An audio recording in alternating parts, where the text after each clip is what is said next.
Amina, amina. Karibu tuketi. Amen.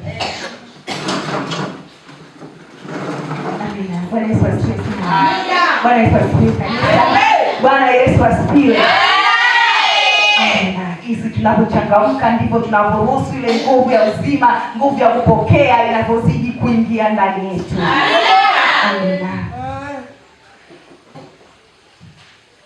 Amina. Karibuni wote kwenye madhabahu hii ya Upanga wa Moto. Ni madhabahu ambayo iko chini ya mtumishi wa Mungu, nabii wa Mungu, Nabii John Josephat Mtei. Ni nabii ambaye tunamuona Mungu kwa viwango vya tofauti akimtumia kwa neema ya ajabu na kwa viwango vya hali ya juu sana. Kwa tuweze kuwakaribisha wote waweze kufika kwenye madhabahu hii ya Upanga wa Moto ili wakaweze kukutana na mkono wa Mungu ambao uko mahali hapa. Amina. Ni ibada zetu ni ibada za kinabii. Kwa vyema na ni vizuri tunapokuwa kwenye ibada, kwenye makongamano, kwenye makusanyiko ya kinabii, tukakaa kiutayari, tukakaa katika hali ya kutamani kupokea, kutamani kukutana na sauti ya Mungu kupitia mtumishi wake. Nabii ni jicho la Mungu. Kwa tunapokuwa kwenye madhabahu za kinabii, tuwe katika hali hiyo ya utulivu, utulivu wa roho na utulivu wa mwili. Kwa ni vyema tunapokusanyika kwenye ibada hizi, watu wa Mungu, tukawa katika utulivu wetu uanzie ndani. Amina. Katika hali ya kumwambia Baba, natamani kupokea, natamani kusikia sauti yako kupitia mtumishi wako. Kupitia mtumishi wako siku ya leo, Baba, sema nami, zungumza nami, kutana na maisha yangu, kutana na familia, kutana na uzao, kutana na elimu, kutana. Ni jinsi vile moyo wako unapofungua mbele za Bwana, ndivyo unavyoruhusu Mungu kufanya kitu kwako. Amina. Lakini pia Mungu wetu ambaye tunaendelea kumtukuza katika madhabahu hizi za Upanga wa Moto ni Mungu wa aina tofauti sana. Ni Mungu ambaye kiukweli hauwezi ukakaa ukamwelezea. Yaani huwezi ukakaa ukaelezea ile hali ambayo Mungu anakuvusha nayo. Jinsi Mungu anavyokutetea, jinsi ambavyo Mungu anakuonekania. Yaani hata ukachukua makaratasi ya ulimwengu mzima ukaanza kuandika, hautakaa ukauelezea ile uhalisia. Ile hali ambayo unatamani mtu aijue, hauwezi ukaieleza. Kwa sababu gani? Ni Mungu ambaye anatisha, ni Mungu anayejibu, ni Mungu anayejibu na anaongea na anasikika wazi wazi. Sio Mungu wa kujificha hapa. Mahali hapa ni Mungu wa wazi kabisa. Jinsi gani tuwe mwenyewe utajiungamanisha na madhabahu, utakuwa sanjari na hizi madhabahu za Upanga wa Moto. Madhabahu za kinabii, madhabahu ya Upanga wa Moto ni madhabahu inayozungumza. Ni madhabahu ambayo inanena, ni madhabahu ambayo inatenda. Kwa hiyo ni wewe jinsi gani utakavyojiungamanisha na madhabahu ili ukaisikie ile sauti ya Mungu kupitia mtumishi wake kutoka kwenye hiyo madhabahu. Haleluya. Haleluya kwa Mungu. Kwa ni vyema kujiungamanisha kwako na madhabahu. La kwanza ni imani yako. Fungua moyo wako, pandisha viwango vya imani. Ukimwambia Mungu, leo nimesogea kwenye madhabahu yako, natamani nikaone, natamani nikapokee, natamani nikasikie. Haleluya. Kupitia mtumishi wako. Kwa kama una simu, utatoa lock ya simu yako ili ukaweze kuanza kusearch katika simu, ukakutana na kile unachokihitaji. Ndivyo tuliposogea kwenye madhabahu. Fungua lock katika moyo wako, pandisha kiwango cha imani ili ukakutana na Mungu akakupe ile ambayo unalohitaji. Haleluya. Haleluya. Lakini pia madhabahu hizi za kinabii, madhabahu hii ya Upanga wa Moto, ni jinsi gani wewe mwenyewe utakavyojiungamanisha. Cha kwanza nimesema ni imani, lakini cha pili ni sadaka zako. Ni sadaka. Haleluya. Sadaka ndio inaokuungamanisha, inaokuambatanisha wewe na madhabahu. Ndio inaokuungamanisha wewe na madhabahu. Ndio inaokuweka karibu wewe na Mungu wako kwa njia ya sadaka. Haleluya. Unahitaji kitu, hujaona majibu ya haraka, hujaona bado, hebu chukua sadaka. Mwambie Baba, ninapoenda kanisani, ninapoenda kwenye madhabahu yako, ninapeleka sadaka hii. Ni kwa ajili ya jambo 1, 2, 3. Nendea sadaka yako, zungumza na sadaka, afikabidhi kwenye madhabahu. Utaona jinsi Mungu anavyokujibu. Utaona jinsi Mungu anavyotenda kwa haraka na kwa wepesi. Haleluya. Ni jinsi gani tu ni kujiungamanisha na madhabahu kwa njia ya sadaka. Imani, sadaka. Sadaka kwa ajili ya ile ambayo unatamani ukalifanye, Mungu akalifanye kwako, lakini pia kurudi kwa shukrani, kwa shukrani mbele za Mungu. Haleluya. Leo ni wiki nzima, ni wengi tumetembea, tumevuka barabara, tumepita huko na huko, tumesafiri, tumepanda vyombo vya moto, tumefanya mambo mengi ndani ya wiki nzima, lakini tumemwona Mungu wetu alivyokuwa mkuu na ajabu, akatuvusha katika hizo vitu vyote ambavyo kwa vingine hatujui ni vya jinsi gani vya kutisha na wala hatuwezi kuelezea, lakini tumeona mkono wa Mungu ukituvusha, tumeona mkono wa Mungu ukituinua. Kwa unaposogea mbele za Bwana, tujifunze kuwa na sadaka ya shukrani. Amen. Haleluya. Kila ibada kuu inapokuwa imefika, hebu jifunze kuwa na sadaka ya shukrani mbele za Bwana. Jifunze hicho kitu, watu wa Mungu.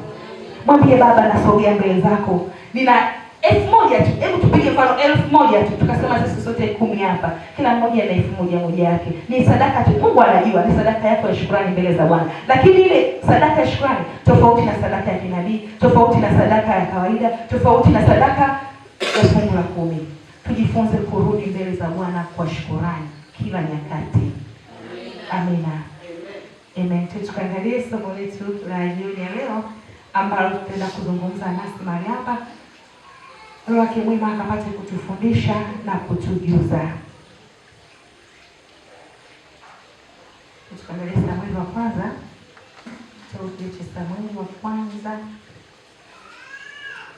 Samueli wa kwanza, kitabu kile cha Samueli wa kwanza sura ya 16. Ni mstari wa kwanza mpaka 13. Ukisoma wote utapata maana kamili, lakini nitaruka baadhi ya mistari.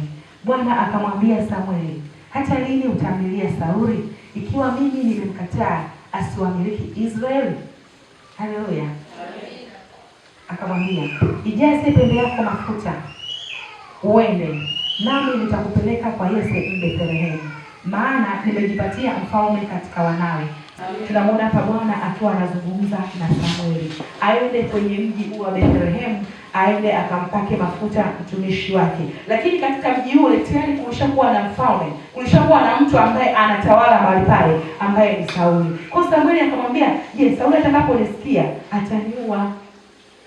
Mungu wetu njia zake huwa hazichunguziki. Mungu wetu ana njia nyingi. Akamwambia Samueli achukue ndama aende mpaka katika ule mji wa huyo mzee Yese. Akifika pale atamkuta, amwambie kwamba wamekuja kumtolea Bwana sadaka. Wamekuja pale kwa ajili ya kumfanyia Bwana matoleo. Kwa hiyo yule mzee wa mji ule akusanye watoto wake kwa ajili ya kumtolea Bwana sadaka. Ndipo Bwana atakapozungumza na Samueli, atamuonyesha ni yupi ambaye anafaa katika hao watoto wake ambao wako hapo ili awatie mafuta. Ukienda ule mstari wa 3, ukamwite Yese aje kwa dhabihu, nami nitakuonyesha utakayotenda, nawe utamtia mafuta yule nitakayemtaja kwako. Samueli akafanya hayo aliyoyasema Bwana. Akaenda Bethlehemu, wakaja wazee wa mji kumlaki wakitetemeka, nao wakasema, je, umekuja kwa amani? Naye akasema, naam, kwa amani. Nimekuja kumtolea Bwana dhabihu. Itakaseni, njoni pamoja nani kwenye dhabihu. Tunaona hapa jinsi gani mtumishi wa Mungu, manabii wa Mungu wakiwa wanaenda kwenye mji, watu ule mji walikuwa wanatetemeka, wanaogopa kwamba inakuwaje nabii amekuja kwetu leo, inakuwaje nabii amekuja kwangu. Lakini leo tunachukulia kitu cha kawaida. Nabii akisogea mbele zako unaona kawaida, nabii akupigia simu unaona kawaida, nabii akikwambia jambo unachukulia poa. Lakini hapana, kumbe ilitakiwa ujiulize kuna nini, kama walivyojiuliza watu kuna nini mpaka mtumishi wa Mungu anakuja, nabii wa Mungu anakuja kwetu ni kwa amani. Kwa walijua kabisa nabii anapoenda kwenye mji kuna jambo. Haleluya.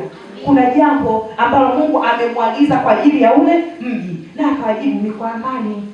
Kenda mstari wa 6, ikawa walipokuja alimtazama Eliabu akasema, yamkini masihi wa Bwana yupo hapa mbele zake. Kwa hao walikuja wakatoka wakaenda katika ule mji, lakini kufika pale akaanza watoto wa ile Yese wakaanza kuwa wamekuja kwa ajili ya kuleta ile sadaka, kufanya ile sadaka. Akaja huyu Eliabu. Alipofika Eliabu, Samueli akasema, hakika masihi wa Bwana ni huyo. Kumbe hakuwa yeye.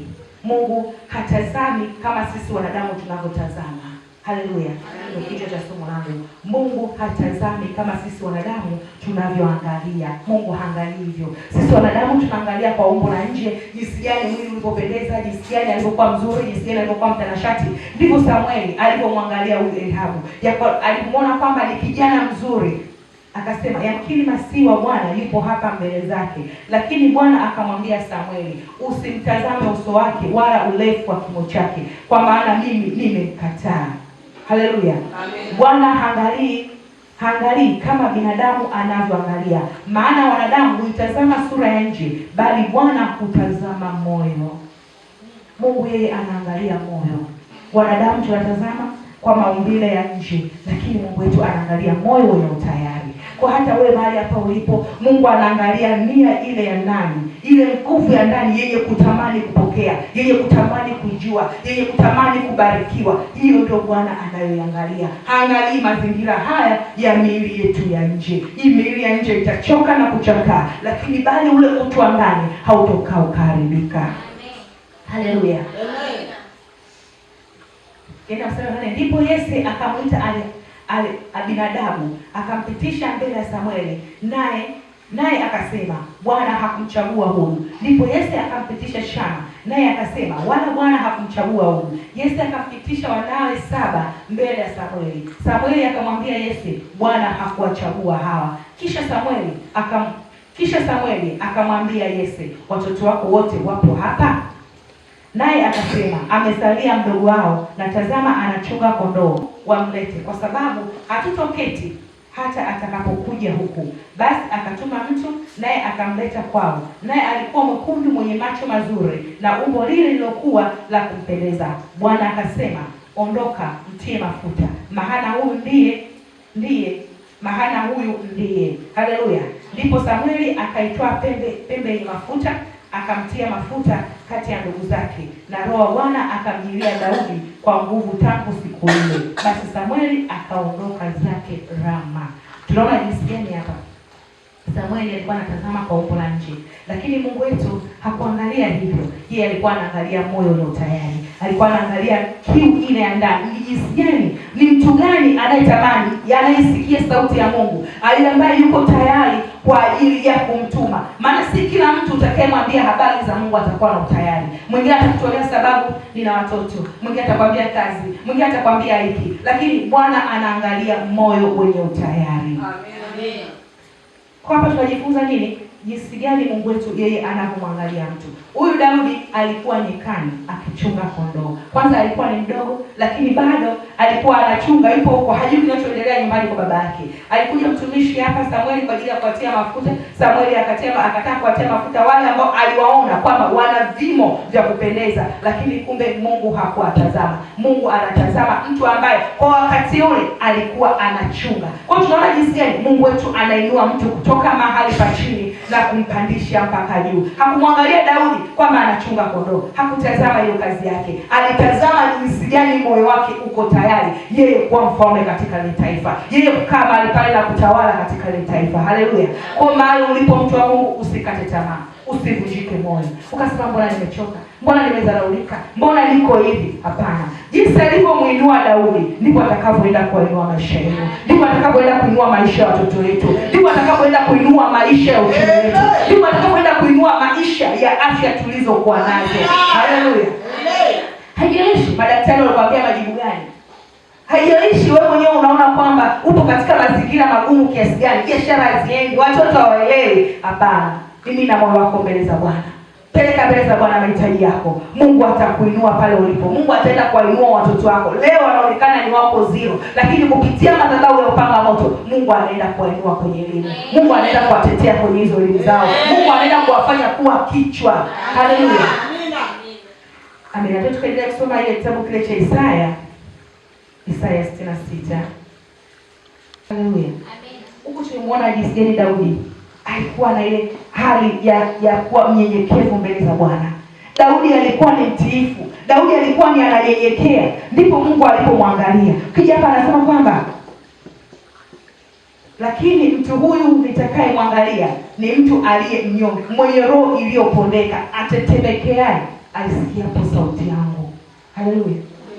Tunatetemeka mahali hapa tukisikia sauti ya Mungu? Tuko tayari kuwa wanyenyekevu mbele ya Mungu? Tuko tayari kuwa wanyenyekevu mbele ya madhabahu? Tuko tayari kuwa wanyenyekevu sisi kwa sisi? Haleluya. Anayetetemeka anaposikia sauti ya Mungu. Sauti ya Mungu unaisikia kupitia wapi? Sauti ya Mungu unaisikia kupitia watumishi wa Mungu. Mungu hawezi kushuka hapa akaongea kama kipindi kile akaongea na kina Musa kwa ngurumo, kwa mawe na nguvu kwenye milima. Hapana. Mungu wetu anaongea kupitia watumishi wake. Uko tayari kusikia sauti ya Mungu kupitia watumishi wake? Amina. Au mtumishi wa Mungu anapozungumza na wewe unabeza? Amina. Au mtumishi wa Mungu anapozungumza na wewe unadharau? Alafu unasema nahitaji Mungu. Alafu unasema nahitaji nikaisikie sauti ya Mungu. Kwa njia gani? Kwa namna ipi? Mungu unayemsikia, unatamani kumsikia, yuko mahali hapa. Mungu anatumia watu. Mungu anatumia mtu ambaye yuko tayari kutetemeka. Anaposikia sauti yake ananyenyekea, anatetemeka. Haleluya. Amen. Fungua moyo wako mtu wa Mungu. Achilia moyo wako mtu wa Mungu. Ili ukapate hii neema ya kusikia sauti ya Mungu. Haleluya. Ili ukapate hii neema ya kusikia sauti yake. Maana mtu huyu Mungu ndio anayemtazama, anayesikia sauti yake, anayetetemeka mbele zake. Sio kutetemeka kwa kuona uoga, kwa kuona mashaka. Hapana. Kwa kusema hii Mungu amekuwa pamoja nami. Mungu yuko mahali hapa. Mungu anatusikia. Haleluya. Tufungue mioyo yetu. Mungu anatusikia mahali hapa. Jinsi Daudi alivyoshuka, jinsi Daudi alivyokuwa amenyenyekea mbele za Bwana, Mungu akamtazama.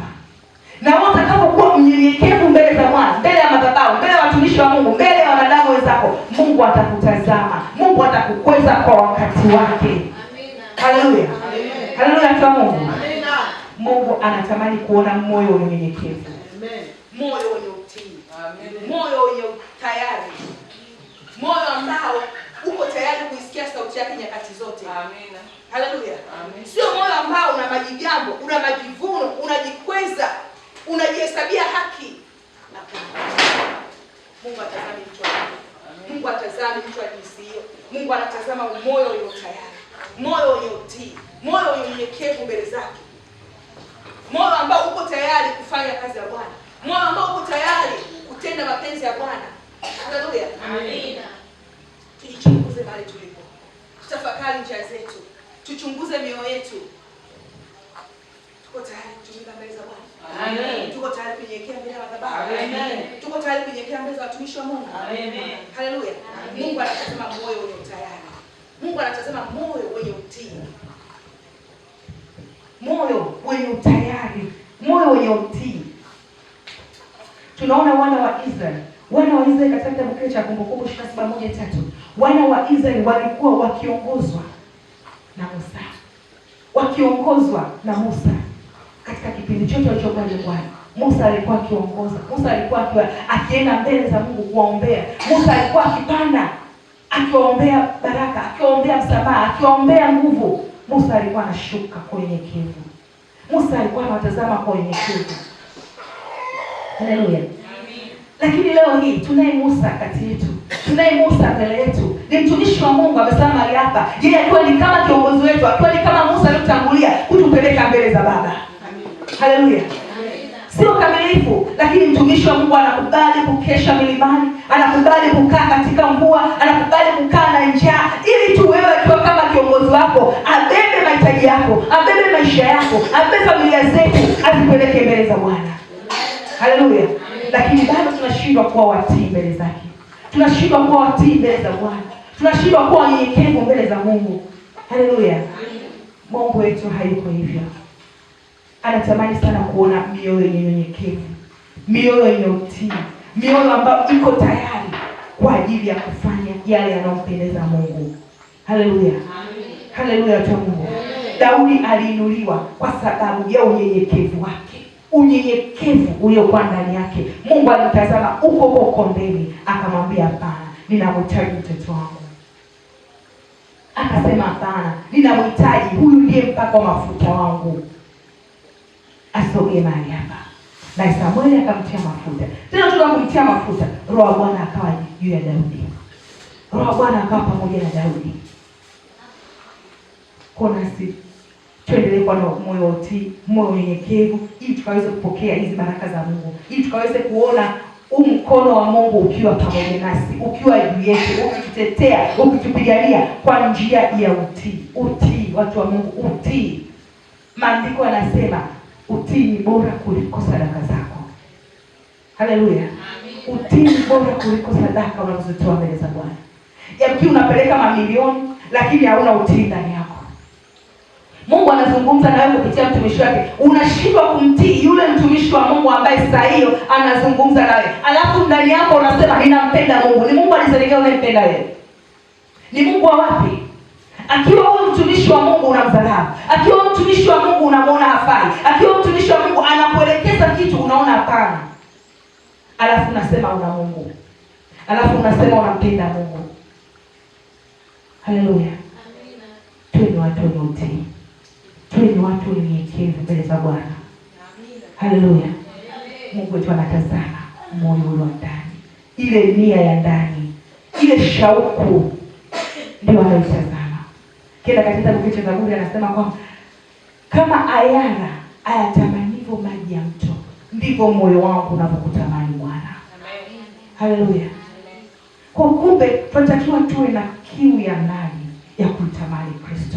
Kiu ya ndani ya kumtamani Mungu. Kiu ya ndani ya kutamani ile neema yake ikakae ndani yetu siku zote, ikatupushe nyakati zote. Amen. Tuwe na unyenyekevu. Tunapokuwa na nguvu ya unyenyekevu, ndipo tunapoona ile neema ya Mungu ikiendelea kukaa kwetu. Tunapokuwa ni watu wenye kunyenyekea, ndipo tunapoona ile neema ya Mungu ikizidi kufurika na kushuka ndani ya maisha yetu. Sio majigambo, sio majivuno, sio dharau, sio kiburi, hakina nafasi katika maisha yetu. Haleluya. Haleluya. Kenda kuangalia kitabu cha Waebrania 13. Ebrania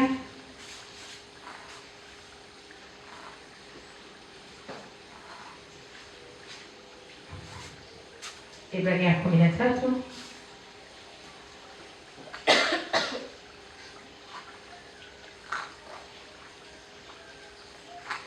Ebrania 13:17. Watiini wenye kuongoza na kuwanyenyekea, maana wao wanakesha kwa ajili ya roho zenu, kama watu watakaotoa hesabu, ili kwamba wafanye hivyo kwa furaha, wala si kwa kuugua, maana isingewafaa ninyi. Haleluya. Haleluya. Watiini wenye kuwaongoza na kuwanyenyekea, maana wao wanakesha kwa ajili ya roho zenu. Watiini wanaoongoza na kuwanyenyekea, maana wao wanakesha kwa ajili ya roho zetu, wanakesha kwa ajili ya familia zetu, wanakesha kwa ajili ya watoto, wanakesha kwa ajili ya afya. Lakini leo tumekuwa tunakosa utii kwa watu wanaotuongoza, tumekuwa tunakosa unyenyekevu mbele yao, tunakuwa ni watu ambao tunadharau. Hata tunapoisikia sauti zao tunachukulia ni kitu cha kawaida. Alafu unahitaji kubarikiwa, alafu unahitaji neema. Ni ya jinsi gani mtu wa Mungu? Ni kwa njia ipi? Haleluya. Amina. Kumbe cha kwanza ni utii. Amen. Kunyenyekea. Utii, kunyenyekea. Tunaona hapa Daudi mnyenyekevu. Ni ile nguvu ya unyenyekevu ndio Bwana alikuwa ametazama ndani yake. Lakini bado tukaja hii Isaya 66. Mungu anamtazama yule mtu atetemekeaye anapoisikia sauti yake. Utaisikiaje sauti ya Mungu endapo kama unyenyekevu hauko ndani yako? Utii hauko ndani yako. Alafu unatamani kuisikia sauti ya Mungu. Alafu unatamani kuona mkono wa Mungu. Alafu unatamani kuona umepiga hatua za kimafanikio. Watumishi wa Mungu wanakuambia toa nguzo moja. Wewe unamchukulia ni kama mtumishi wa Mungu. Baba, hali ngumu sina. Imepita. Nasema sawa, uwe na amani mwanangu. Wewe ukimchukulia ni kama yeye ndo alikwambia utoe sadaka ya nguzo moja. Kumbe wakati ule ulikuwa unatamani kuisikia sauti ya Mungu. Mungu ndo amesema na yeye kwa ajili yako. Amen. Haleluya. Amen. Mungu amezungumza naye kwa ajili yako. Amekupa maelekezo. Amekupa maagizo. Akiwa ni kama kiongozi wako. Lakini tunashindwa kutii sauti ya Mungu. lakini tunashindwa kutetemeka tunaposikia sauti yake. Tunashindwa kutetemeka mbele za Bwana tunaposikia sauti ya Mungu. Alafu unahitaji baraka, alafu unahitaji kuinuliwa, alafu unahitaji uponyaji, unahitaji kusamehewa. Kwa njia gani, mtu wa Mungu? Haleluya, haleluya, mtu wa Mungu.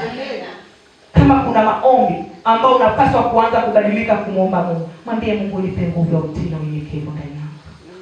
Nipe kunyenyekea, nipe kunyenyekea. Haleluya. Utakapohitaji, utakapokuwa na hii nguvu ya unyenyekevu, ndipo utakapoyaona yote yamefuata. Lakini utakapokuwa ni mtu wa kujiinua, Mungu anakushusha. Haleluya. Kumbe tuwatii na kuwanyenyekea. Watiini wenye kuongoza na kuwanyenyekea, maana wao wanakesha kwa ajili ya roho zenu.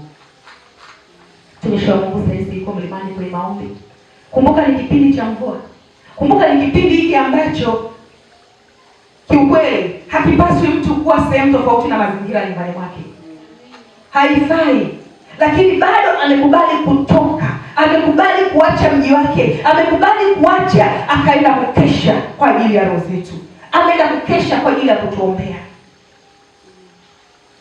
Alafu mbaya au mzuri ni mtumishi ambaye anaomba kwa kutaja majina mmoja mpaka mwingine. Ni neema gani ambayo tumepata?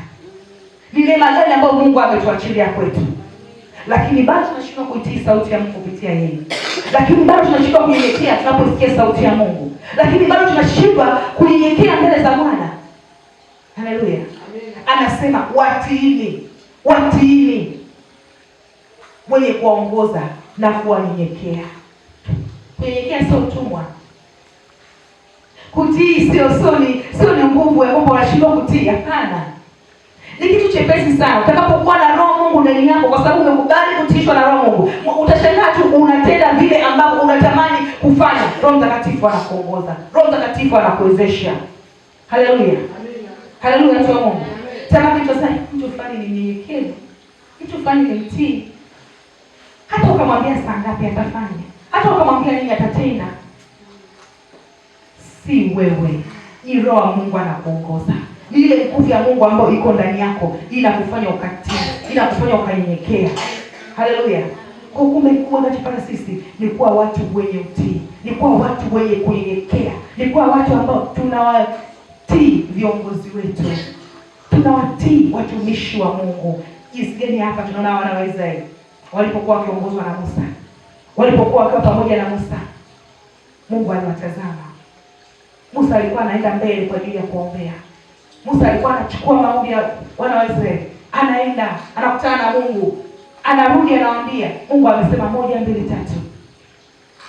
Tunaye mtumishi wetu sasa, anaenda kuongea na Mungu, ameenda kukutana na Mungu, atarudi atatupa maelekezo. Yamkini kabla ya kurudi anaweza kukupigia simu, naomba 1 2 3. Lakini kwa sababu tumekuwa na mioyo migumu, mioyo ya jiwe, tunashindwa kutii, tunashindwa kunyenyekea. Haleluya. Tuwe ni watu tunaoshika sheria na maagizo yake. Tuwe ni watu tunaotii katika maagizo ya Bwana. Haleluya. Kile kitabu cha Kumbukumbu la Torati, Kumbukumbu la Torati 28.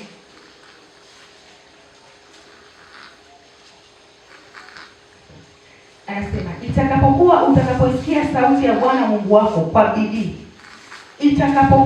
Utakapoisikia sauti ya Bwana Mungu wako kwa bidii. Utaisikia wapi sauti ya Bwana Mungu wako? Utaisikia katika eneo gani? Utaisikia katika njia gani? Kupitia watumishi wake kwenye madhabahu. Kupitia watumishi wa Mungu wanaotuongoza, wanaotuombea.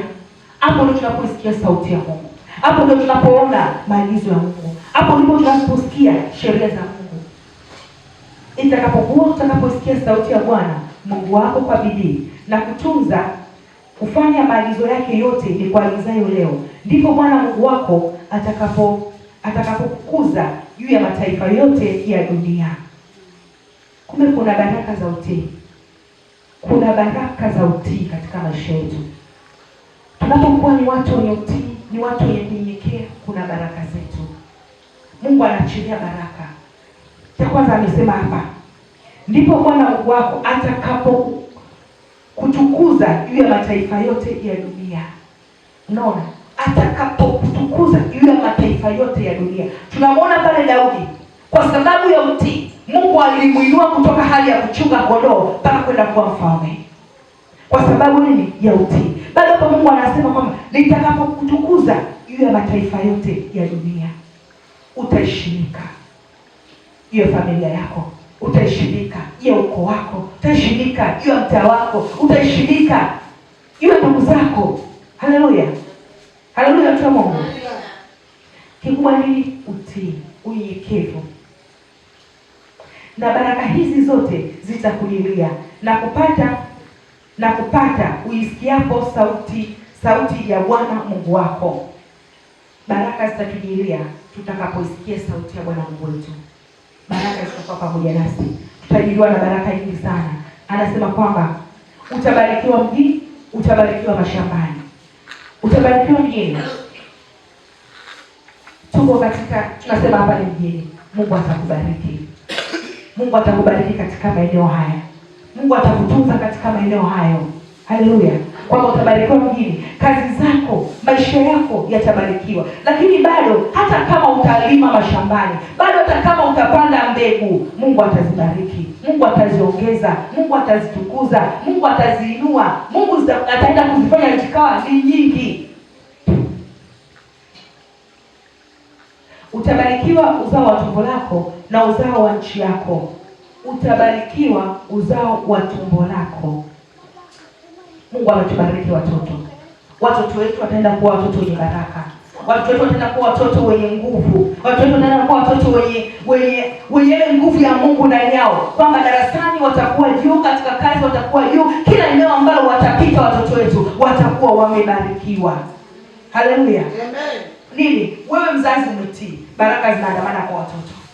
Lakini mzazi ukikosea hapo, unaenda kuumiza kizazi chako. Unaumiza watoto wako. Kwa kosa la mzazi. Kwa nini tuumize kizazi chetu? Kwa nini tuumize watoto wetu? Kumbe tunapaswa sisi wazazi kuwa ni wazazi wenye utii, wazazi wanyenyekevu mbele za Bwana, ili baraka zikaandamane na kizazi chetu. Haleluya. Utabarikiwa uzao wa tumbo lako, uzao wa nchi yako, na uzao wa wanyama wako na mifugo, na maongeo ya ng'ombe wako wadogo na kondoo zako. Yaani hapa kile utakachokifanya Mungu anakibariki. Ukifuga kuku wawili, utashangaa waongezeka nafika 12. Ukiwa na ng'ombe, utashangaa ng'ombe wanazidi kuzaa na kupendeza. Ukiwa na mbuzi, utashangaa wanazidi kuzaa na kuongezeka. Kwa sababu gani? Mungu amekubariki kwa ajili hii ya utii, kwa ajili ya kunyenyekea mbele za Bwana. Umekubali kuwa ni mtii mbele za Bwana. Kwa Mungu anaenda kukubariki kila eneo ambalo unaligusa. Mungu anaenda kubariki. Litabarikiwa kapu lako na chombo chako cha kukandia unga. Litabarikiwa kapu lako na chombo chako cha kukandia unga. Pale alikuwa na maana kwamba hakutokuwa na njaa ndani ya familia. Hakutakuwa na ukame juu ya familia zetu. Hakutakuwa na laana ya njaa juu ya familia zetu. Anasema atabariki kapu lako na chombo chako cha kukandia unga. Kwa watoto wako watakula, watashibishwa na Bwana. Haleluya. Kwa sababu gani? Mzazi alikubali kutii. Utabarikiwa uingiapo, utabarikiwa utokapo. Bwana atawafanya adui zako wainukao juu yako kupigwa mbele yako. Watatokea kwa njia moja, lakini watakimbia mbele yako kwa njia 7. Shangae Mungu alivyokuwa ajabu. Shangae Mungu alivyokuwa ajabu, watu wa Mungu. Haleluya. Ni utii tu, ni kunyenyekea tu mbele zake. Mungu anaenda kukuandamana na wewe. Mungu anakuwa pamoja na wewe. Haleluya. Amina. Haleluya, watu wa Mungu. Anasema adui zako watapigwa mbele ya macho yako. Amina. Haleluya. Amen. Hapo ulipo huwezi kujua maadui ni wangapi ulikuwa nao. Kwa macho haya ya kibinadamu hatuwezi kujua. Haleluya. Lakini Mungu anasema kwamba atawaibisha adui zako mbele ya macho yako. Walikuja kwa njia moja, watatawanyika kwa njia 7. Haleluya. Haleluya, watu wa Mungu. Kwa sababu gani? Yeye alipokuwa akizidi kutii, akizidi. Ukiendelea kusoma hapa Daudi, Mungu alikuwa akimuinua kwa viwango vya tofauti, kwa viwango vya ajabu. Daudi kila alipokuwa akienda vitani, Mungu yuko pamoja naye. Daudi kila alipokuwa anakanyaga kwenye vita, Mungu yuko pamoja naye. Kwa sababu gani? Ya unyenyekevu, ya utii. Kwa ile neema ya utii si kwamba imeisha, hapana, ipo, bado ipo na ina nguvu sana. Ina nguvu watu wa Mungu. Tii mbele za Bwana. Watii watumishi wa Mungu. Nyenyekea mbele za Bwana ili ukaone mkono wa Mungu. Kaone hii neema ya kuinuliwa. Kaone hii neema ya kuvushwa ikiandamana na wewe. Haleluya. Amina. Ukiendelea kusoma Bwana atatia nuru, ataamuru baraka ije juu yako katika ghala zako na mambo yote utakayowatia mkono wako, naye atakubariki katika nchi akupayo Bwana Mungu wako. Si kwamba baraka zimeishia hapo, baraka zitaendelea kuwepo kwako. Ataamuru baraka zije kwako, baraka zije kwako kila utakapopatia mguu. Haijalishi leo Mungu amekubariki kutoka katika madhabahu ya upanga moto, lakini bado utatoka mahali hapo, utasema ngoja nikatembelee mkoa fulani. Utaenda huko, kila utakapopatia mguu, zile baraka zinaandamana na wewe. Ile nguvu ya madhabahu ya upanga moto inakufuata. Haleluya. Inakuwa pamoja na wewe. Popote utakapotia mja wako, Mungu yupo, hajakuacha na hata hatakuacha. Amen. Kwa sababu gani? Ya unyenyekevu, ya utii. Umeshuka na kunyenyekea mbele za Bwana. Umeshuka. Haleluya. Haleluya watu wa Mungu. Tuwe ni watu wenye utii. Tuwe ni watu tunaonyenyekea mbele za Bwana. Tuwe ni watu ambao tunasogea mbele za Bwana kwa njia ya kunyenyekea, kwa njia ya utii, ili tukaweze kupokea baraka za Mungu. Kuona mkono wa Mungu ukiendelea kutuvusha. Kuona mkono wa Mungu ukiendelea kufanya mambo makubwa na ya ajabu. Kwa ajili ya utii, Mungu anaenda kufanya yale makubwa, yale ambayo kwa macho ya kibinadamu hatuwezi. Mungu anaenda kuyafanya kwetu. Mungu anaenda kuachilia juu ya maisha yetu. Amen. Haleluya. Kila kuangalia kitabu kile cha Waefeso 3:20 anasema, basi atukuzwe yeye awezaye kufanya mambo ya ajabu mno kuliko yote tuyaombayo au tuyawazayo, kwa kadri ya nguvu itendayo kazi ndani yetu. Basi na atukuzwe yeye awezaye kufanya mambo ya ajabu mno. Mambo ya ajabu mno. Haleluya. Mambo ya ajabu mno kuliko yote tuyaombayo au tuyawazayo, kwa kadri ya nguvu ifanyayo kazi ndani yetu. Utii utakusababisha kwenda kupokea vitu vingi sana. Utii tumeona katika ile Kumbukumbu la Torati, kwa sababu ya utii Mungu ameorodhesha baraka hapa ambazo zitakuwa sambamba na wewe. Kwa kumbe katika hii utii ndipo hapa Mungu anapoenda kufanya mambo ya ajabu na makubwa mno kuliko tuyaombayo au tuyawazayo. Haleluya. Haleluya kwa Mungu. Amina. Yamkini saa hizi wewe kwa macho ya kibinadamu, kwa fikra zako, unamwomba Mungu akupatie kapu. Mungu naomba kapu, ndani mwangu sina kapu, ndani mwangu sina kapu, tenga la kuwekea nguo za watoto halipo. Baba nijalie nipate tenga. Naomba Mungu anipe tenga, niwekee watoto wangu nguo zinatupika ovyo. Mungu anakutazama kwenye kapu. Wewe unaomba kapu. Lakini kumbe Mungu wetu hawazii tenga la wewe kwenda kuwekea nguo za watoto. Anakuwazia akakupe kabati kwa ajili ya kuhifadhia nguo za watoto wako. Haleluya. Haleluya kwa Mungu. Wewe sasa hivi unaanza ukapate labda ni kiwanja. Mungu nipe shamba. Nashukuru umenipa nyumba, lakini natamani nikapate shamba ambao nitalima mazao ili nikapata kwenye familia yangu tukawa na mazao ya kula kutoka shambani mwangu kwa kipindi cha mwaka mzima. Unawaza hivyo. Mungu angalie kukupa eka moja. Anatazama kwenda kukupa zaidi ya eka 11. Amina. Haleluya. Amen. Kwa sababu anasema kwamba anafanya mambo makubwa mno kuliko yale tuyaombayo na tuwazayo. Amen. Kuliko yale tunayoyaomba na kuyawaza. Lakini haya yote yanakuja ni mtu wa Mungu kwa sababu ya utii wako, kwa sababu ya kunyenyekea mbele za Bwana, kwa sababu ya nguvu ya unyenyekevu, ndipo hizi baraka zinapoandamana na wewe. Amen. Haleluya. Ndipo hii neema, hizi baraka zinapokuwa pamoja nawe kwa ajili ya utii, kwa ajili ya unyenyekevu. Tuko mahali hapa watu wa Mungu. Tukamsihi Mungu jioni ya leo akatujalie neema ya unyenyekevu ndani yetu. Akatupe nguvu ya kunyenyekea ndani yetu. Kwa akili zetu hatuwezi, ila tumsihi Roho nyenyekea akapate kwa ndani yetu. Ile nguvu ya hekima, nguvu ya unyenyekevu ikakae ndani ya maisha yetu. Haleluya. Haleluya kwa Mungu. Amen. Kwa sababu anasema kwamba yeye anafanya mambo ya ajabu mno. Mambo ya ajabu mno. Wanapenda mambo ya ajabu mno kuliko tuyawazayo. au tuyaombayo. Fikiria ni kipi unachokiomba mbele za Bwana. Unatamani nini ukamwone Mungu akifanya kwako? Una haja gani ambayo unatamani ukaone Mungu akifanya? Alafu kumbuka, wewe labda unatamani Mungu akakupe shilingi 10,000, Mungu atakupa 100,000. Hebu ana kitu cha ajabu sana hicho. Fikiria ukuu wa Mungu jinsi gani. Anaona mwanangu ni jinsi gani amekuwa mnyenyekevu mbele yangu. Nikimpa ile 100,000 kwa sababu ni mtii na nyenyekevu, ni lazima atatolea fungu la 10. Nikimpa hii pesa kwa sababu ni mtii na nyenyekevu, lazima atarudi kunishukuru. Haleluya. Haleluya tena. Mungu sasa tunafunga milango ya baraka sisi wenyewe kwa kutokuwa watii, kwa kutokuwa wanyenyekevu. Tunazuia baraka zetu. Tunazuia milango ya baraka juu ya maisha yetu. Haleluya. Tufungue mioyo yetu. Tukisii neema unyenyekevu kapate kukaa ndani yetu. Hii neema ya kunyenyekea ikaingie ndani ya maisha yetu, itakae ndani yetu, ikawe juu ya watoto wetu, ikawe juu ya familia zetu. Ni wewe mwenyewe mtu wa Mungu. Ni wewe wa kwanza kuchukua hatua. Ni wewe ndio kusogea mbele za Bwana. Kiuelekea ule msalaba, kimwambia Baba, nimesikia sauti yako. Na si ile nguvu ya unyenyekevu kapate kuwa ndani yangu. Jinsi wewe utakavyoishi katika maisha ya kumpendeza Mungu, ile roho nyenyekevu ikiwa ndani yako, ndivyo ile nguvu ya uhai inapotembea mpaka kwa watoto wako. Ndivyo ile nguvu ya uhai inapotembea mpaka kwa ndugu zako. Haleluya. Anasema Mungu wetu yeye yu hai. Mungu wetu ni hai. Kila kwa kitabu cha Ezekiel. Mungu wetu ni hai.